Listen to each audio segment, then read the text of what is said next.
So आज we are going towards array. So first of all, what is array? Array क्या है? Array is a collection of similar type of elements. Means it is a set of similar type of elements.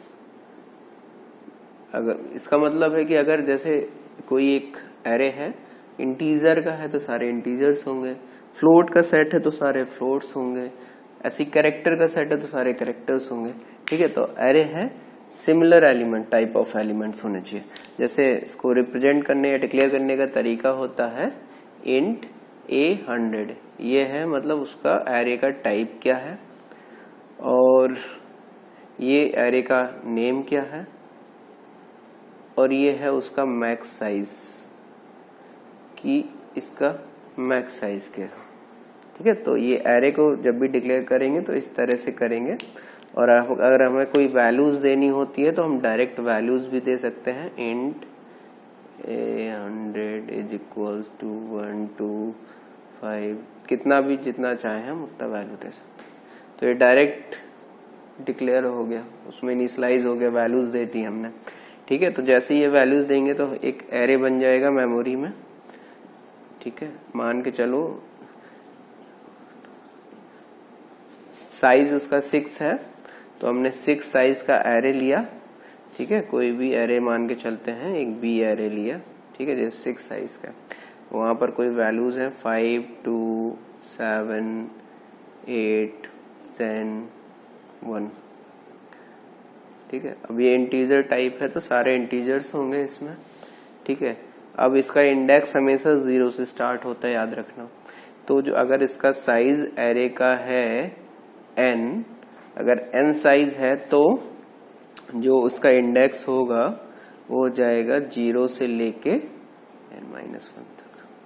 ठीक है, तो 0 to n-1 वो index रहता है हमेशा. ठीक है, तो जब भी इसमें ट्रेवल करेंगे या किसी एलिमेंट को एक्सेस करना है, प्रिंट कराना है तो डायरेक्ट प्रिंटफ, और अगर जैसे %d क्योंकि ये इंटीजर टाइप है, और डायरेक्ट A1 को प्रिंट कराना है तो A1 मींस फर्स्ट इंडेक्स पे है. फर्स्ट इंडेक्स पे क्या है 2, तो ये 2 प्रिंट कर देगा. ठीक है, तो मतलब हम डायरेक्ट एक्सेस भी करा सकते हैं, और अगर हम सारे एलिमेंट्स को एक्सेस करना है तो इसके लिए फिर हमें एक लूप लगाना पड़ता है कि फॉर लूप लगाएंगे और फिर उसको प्रोसेस करेंगे. तो वो कैसे होता है एग्जाम्पल के थ्रू देखते हैं. ये एक एग्जाम्पल है जिसमें हमें क्या करना है, n एलिमेंट्स हैं, यूजर्स से लेने हैं n इंटीजर नंबर्स और फिर उनको प्रिंट कराना है. ठीक है, तो सबसे पहला काम वही इंट मेन, कोई इशू नहीं, इससे पहले हेडर फाइल होगी, वो सारे प्रोग्राम्स में studio.h आप इंक्लूड करना है आप सब लोगों को. इसके बाद चलेंगे ब्रैकेट, स्टार्ट होगा उसका बॉडी. तो सबसे पहले इंट A100, तो क्या करेगा, मेमोरी में एक 100 साइज का, जैसे पहले एक 2 बाइट का इस तरह से होता था, तो ये 100 साइज का एरे होगा. मींस 200 बाइट्स एलोकेट कर देगा इसको, एक 100 का 2 2 2 2 2 करके 100 मेमोरी एलोकेशन दे देगा इसे. ठीक है, एक n है तो एक n का तो नॉर्मली एक नंबर है, तो एक मेमोरी में एक n बॉक्स बन जाएगा. ठीक है, इसके बाद क्या करेगा, enter the size of array. मान के चलो हम 4 नंबर इंटर कराना चाहते हैं तो हमने दे दिया 4, तो जहां n है स्कैनफ लगाया है तो n जहां है वहां पर जाके वो 4 स्टोर हो जाएगा. अब इसके बाद कह रहा है कि printf inter %d elements. Means ये तो हमने साइज दे दिया है, अब उस साइज का एरे भी इंसर्ट कराना होगा. तो एरे इंसर्ट कराने के लिए वो एक हमने बोला, उससे बताया कि भैया तुमने साइज 4 दिया है तो तुम 4 नंबर इंसर्ट करो. तो जब 4 नंबर इंसर्ट करेंगे, ठीक है, तो हमें 4 नंबर लेने हैं, तो 1 by 1 लेंगे. तो इसमें हमेशा एरे में फॉर लूप लगता है उसको सारे एलिमेंट्स को एक्सेस करने के लिए. ठीक है, तो जैसे हमने लिखा %d एलिमेंट्स, तो n वैल्यू क्या, अगर n का वैल्यू जो था वो 4 था तो आएगा कि भाई 4 एलिमेंट्स इंटर करो. तो इंडेक्स 0 से n जाता है, 0 to n-1, तो लूप भी चलेगा वो 0 to n-1 चलेगा। For i is equals to 0, i is less than n means n-1 तक जाएगा, n जैसे ही आएगा तो कंडीशन फॉल्स हो जाएगी। ठीक है, तो i is equals to 0, i is less than n, i plus plus. अब scanf percentile d m percentile ai। ठीक है, तो सबसे पहले i का वैल्यू 0 होगा, 0 होगा जैसे ही, तो फिर नीचे मतलब कंडीशन ट्रू होगी, क्योंकि 0 इज लेस देन n का वैल्यू है 4, तो 0 इज लेस देन 4 है तो ट्रू है। तो scanf percentile d end of ai means जो a 0 से स्टार्ट होता है, 0 1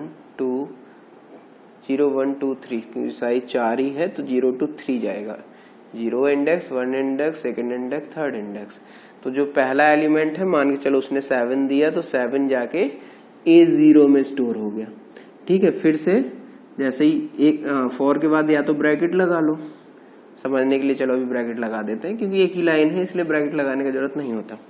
एक से ज्यादा होता है तो फिर ये ब्रैकेट डिफाइन करना पड़ता है। चलो अभी ब्रैकेट लगा लेते हैं, तो जैसे इसे क्लोज ब्रैकेट मिलेगा तो ये जाएगा इसके पास। तो आई का वैल्यू यहाँ पर इंट लिख देना, क्योंकि ऊपर डिक्लेयर नहीं है आई, या तो ऊपर डिक्लेयर कर दो आई को। ठीक है, अब कोई दिक्कत नहीं है। तो सबसे पहले आई का वैल्यू था 0, 0 इज लेस देन 4 था, तो स्कैनफ ai मीन्स A0 लिया, जो वैल्यू देंगे तो A0 पे स्टोर हो जाएगा। फिर जैसे ही क्लोजिंग ब्रैकेट मिलेगा तो आई का वैल्यू प्लस प्लस होगा, तो आई का वैल्यू बढ़ के 1 हो जाएगा। जब आई का वैल्यू 1 हो गया तो 1 फिर चेक करेगा n से छोटा है 1 इज लेस देन 4 है, तो स्कैनफ फिर से करेगा और इस बार वैल्यू कहाँ स्टोर होगी, A1 पर। ठीक है, तो जो A1 है यहाँ पर वो वैल्यू स्टोर हो जाएगी, और अगली वैल्यू मान के चलो उसने दी है 3, तो 3 यहाँ स्टोर हो गया A1 पर। ठीक है, फिर से आई का वैल्यू बढ़ेगा और 2 हो जाएगा, 2 हो गया। अब 2 इज लेस देन 4 है तो फिर से स्कैनफ लेगा और जो अगला वैल्यू देगा वो मान के चलो 8 दिया, वो A2 पे स्टोर कर देगा। फिर से बढ़ेगा वैल्यू, आई का वैल्यू हो जाएगा 3। अब 3 इज लेस देन 4 है तो अंदर जाएगा इसमें, और स्कैनफ परसेंटाइल डी जो भी है वो A3 पे स्टोर कर देगा, तो A3 पे वो स्टोर हो जाएगा। मान के चलो उसने दिया है 9। ठीक है, तो 7 3 8 9 4 नंबर हो गए। अब फिर से बढ़ेगा, ये बढ़ के आई का वैल्यू 4 हो जाएगा। अब क्या 4 इज लेस देन 4 है, I is less than n means 4 is less than 4 है, नहीं है तो ये पूरा बॉडी स्किप हो जाएगा, अगले लाइन में आ जाएगा। ठीक है, जैसी कंडीशन फॉल्स होगी इस ब्रैकेट क्लोजिंग ब्रैकेट की जस्ट अगली लाइन में आ जाएगा। यहाँ भी वो लगा देते हैं। ठीक है, अब देखो ये भी कह रहा है प्रिंट कराने के लिए भी इंसर्ट यूजर से इनपुट लेने के लिए भी फॉर लगाओगे, प्रिंट कराने के लिए भी फॉर लगाओगे, और इसके अलावा अगर जैसे तुम्हें बहुत सारे एलिमेंट को एक साथ प्रोसेस करना है लाइन से तब भी फॉर लगाओगे। ठीक है, तो ये चीज दिमाग में बिल्कुल याद रखना। ठीक है, अब देखो ये बता रहा है for I is equals to 0, I is less than n, I plus plus. तो फिर से वही लूप चलेगा, तो ये आई की वैल्यू फिर से 0 हो जाएगी। ठीक, और आई इज लेस देन 4 तो है ही, अंदर जाएगा, कह रहा है इस बार प्रिंट करो, print F percentile D A I. देखो यहाँ पर भी स्कैन एफ और प्रिंट एफ में वही सेम डिफरेंस है, एम परसेंटाइल लगाते हैं स्कैन एफ में, प्रिंट एफ में नहीं लगाते। ठीक है, तो जैसे ये 0 होगा तो कहेगा A0 को प्रिंट करो, तो A0 का वैल्यू है 7, तो 7 प्रिंट कर देगा। फिर आई का वैल्यू जैसे ही क्लोजिंग ब्रैकेट मिलेगा यहाँ जाएगा, फिर बढ़ के आई का वैल्यू 1 हो जाएगा, 1 हो गया। 1 इज लेस देन 4 है तो अंदर गया, तो इस बार प्रिंट करेगा A1 बोले तो 3 प्रिंट करेगा। इसके बाद फिर आई का वैल्यू बढ़ेगा, आई का वैल्यू बढ़ के हो गया 2 इज लेस देन 4 है तो अंदर जाएगा और A2 मीन्स 8 प्रिंट हो जाएगा। फिर आई का वैल्यू 1 बढ़ेगा तो कितना हो जाएगा 3। अब 3 इज लेस देन 4 है तो फिर अंदर जाएगा और क्या प्रिंट करेगा A3 मीन्स 9। फिर आई का वैल्यू बढ़ेगा, वो हो जाएगा 4 होगा जैसे ही, तो ये क्या, ये 4 से छोटा है, नहीं है तो ये कंडीशन फॉल्स हो गई, तो ये स्किप करके अगली लाइन में आ जाएगा। अगली लाइन कह रहा है रिटर्न 0 मीन्स प्रोग्राम यहीं पर एंड हो जाएगा। ठीक है, तो जब इसको पूरे प्रोग्राम को रन कराएंगे तो किस तरह से आउटपुट आएगा प्रोसेस तो इस तरह चल के करेगा। आउटपुट क्या आएगा, सबसे पहले आएगा enter the size of array, enter the size of array. तो जैसे ही हम मान के चलो 4 दिया तो जाके एन में 4 स्टोर हो जाएगा।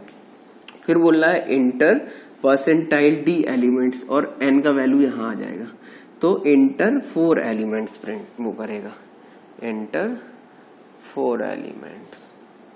ठीक है, इसके बाद ये इनपुट देंगे, इनपुट देने के बाद फिर यहाँ तो कुछ प्रिंट होगा नहीं, यहाँ प्रिंट होगा। तो यहाँ कह रहा है कि जो 4 वैल्यू दिए हैं, मान के चलो जो 2 4 6 8 दिया मान के चलो हमने, तो जैसे ये प्रोसेस होगा तो प्रिंट कराएगा 2, न्यू लाइन तो कर नहीं रहे हैं, तो 2 4 6 8। ठीक है, ये एक ही लाइन में जाएगा एक्चुअली, जब तक न्यू लाइन नहीं करेंगे तो, लेकिन लिख दिया है तो उसके हिसाब से। ठीक है, तो ये प्रिंट कर देगा और प्रोग्राम एंड हो जाएगा। तो इस तरह से एरे को प्रोसेस करते हैं। तो कोशिश करो एक बार फिर से कि एक बार देख लो, इसके बाद एक कोई भी नॉर्मल है अगले में बताऊंगा, वैसे ट्राई करो। सबसे पहले अपने आप ट्राई करना चाहिए। अगर कोई एक एलिमेंट है तो वो सर्च करना है हमें एरे में, कोई एक एलिमेंट को, एक एरे इंसर्ट कराना है यूजर से और वहां पर एक एलिमेंट सर्च करना है। तो अगले उसमें बताऊंगा मैं लेक्चर में, बट इससे पहले कोशिश करो कि अपने आप कर लो। ठीक है, चलो।